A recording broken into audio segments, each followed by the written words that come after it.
အိမ်အောင်သွားတယ်ဒါလူကြီးတွေနော်ပြီးသွားရင်ဒီအိတ်ကလေးမလေးကိုလမ်းနှစ်ခေါက်သုံးခေါက်ရှောက်ခိုင်းမယ်ပြီးရီပြခိုင်းမယ်တလားစကားပြောခိုင်းမယ်နာတော့ပြောလို့ပြောတာတခါကြိုက်နေလေနာခါကြတရားဟိုးလိုက်မယ်လေအခုလိုချင်းသွားလိုက်တယ်အစင်ပြရရောအေးလာတော့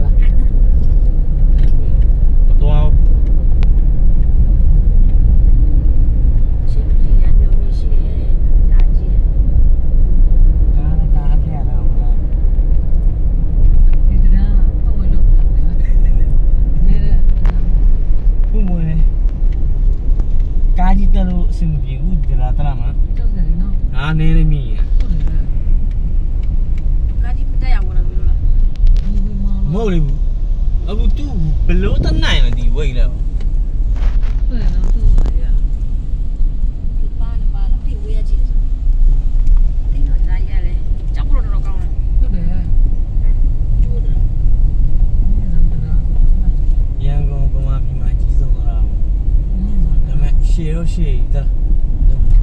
ဒါမဲ့သူဘေးကလက်ရကန်မှန်တယ်လို့ဆိုတာမှန်တယ်အခုကြည့်လိုက်ကြည့်လိုက်လက်ရပါအောင်လားတရားလုံးလုံးမကြီးကြီးပဲတန်းနေတာလာတဂျပန်လာဆောင်နော်ဂျပန်နဲ့ဒီနေ့ပြီးမှသွားလားပြီးရမလဲဘူးဖိုင်နယ်ပြီးတော့မယ်ဝယ်ပွားတယ်လောက်တော့မယ်လို့ပြောလို့နေတော့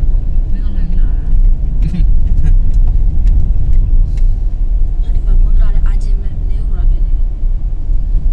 ဒီတရားစီမံကိန်းငါးနဲ့လာချောင်းတယ်ဒီကဆင်းမယ်